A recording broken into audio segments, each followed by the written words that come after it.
Boss journey ఏదైతే ఉందో అమర్ది, so నువ్వు ఎలా ఫీల్ అయ్యావు? అంటే ఆల్రెడీ చెప్పేసా చాలాసార్లు, అదే మళ్ళీ బిగ్ బాస్ తర్వాత మళ్ళీ బిగ్ బాస్ గురించి అసలు మాట్లాడకూడదు కూడా అని ముందే డిసైడ్ అయిపోయాను. సో ప్రతిరోజు ఎలా అయిపోయేదంటే అమ్మర్ ఒక్క మాట మాట్లాడిన అంటే ఒక లెఫ్ట్ లెగ్ పెట్టిన అర్రే అమ్మర్ లెఫ్ట్ లెగ్ పెట్టేశాడు రా ఈరోజు అని అంటారు. సో ఏం చేసినా దాంట్లో ఏదో ఒకటి వెతకడం అనేది అది కామన్ అయిపోయింది. కాబట్టి ప్రతిరోజు నాకు ఎలా ఉండేదంటే అమ్మో ఈరోజు ఏం మాట్లాడతాడో ఏమైపోద్దో అని ప్రతిరోజు ఆ ఒక టెన్షన్ ఉండేది. సో పొద్దున్న లేచినప్పటి నుంచి లైవ్ ఆన్ అయితే పడుకునేంత వరకు లైవ్ అంటే డిఫెండ్ చేసుకోవడానికి కూడా మాకు ఆన్సర్ లేకపోతే కష్టం కదా. సో అలా ఉండేదన్నమాట. సో ఎప్పుడెప్పుడు అయిపోతుందో అని వెయిట్ చేసా.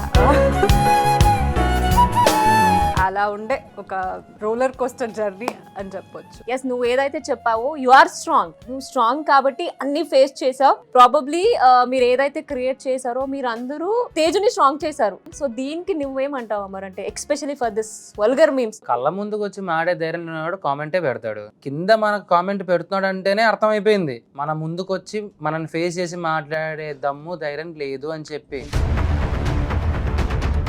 అండ్ ఫినాలే అయిపోయిన రోజు పెద్ద ఇష్యూ కూడా జరిగింది. నువ్వు కూడా ఉన్నావు, ఆంటీ ఉన్నారు. అంటే ఎట్లా నువ్వు అది ఫేస్ చేయలేకపోయావా? ఎలా జరిగింది ఆ ఇన్సిడెంట్ అనేది? ఎందుకంటే నేను మీ కార్ ముందు ఉన్నాను. అదే బేసిక్ ఏమైందంటే ట్రాఫిక్ జామ్. శోభా శెట్టి ముందు పోగానే మొత్తం ఫ్యాన్స్ అందరూ అక్కడ ఆపేశారు. శోభా ఏమో అశ్విని ఏమో మెల్లగా పోతామంది. ఇది శోభా ఎప్పుడు పోతుందిరా అయ్యా పోవట్లేదని చూస్తున్నాను. అదంతా వదిలేసే పార్ట్ ఆఫ్ లైఫ్. బట్ ఒక ఓకే, రేపన్నాడు ఇలాంటివి ఎవరికి జరగకపోతే చాలు అంతే. దేవుడి దయ వల్ల అంటే ఆ రోజు ఎవరికి ఏం తగలలేదు. తగిలింటే మాత్రం నేను చంపడానికి కూడా రెడీ అవ్వను. బికాస్ అమ్మ ఉన్నారు, తేజు ఉంది, అందరూ ఉన్నారు కాబట్టి ఆ టైంలో వాడికి ఒకటే తోచుద్ది, ఫ్యామిలీని ప్రొటెక్ట్ చేసుకోవాలి కాబట్టి ఏదైనా డిసైడ్ చేసుకోండి. నాట్ ఓన్లీ అమర్, ఆ ప్లేస్ లో ఎవరున్నా ఇంట్లో దూరం ఎవరన్నా అలా రాళ్ళు చేయలో ఎవరన్నా ఇసిరేస్తే ఎవరన్నా ఊరుకుంటానంటే నేను కూడా ఊరికే ఉంటాను.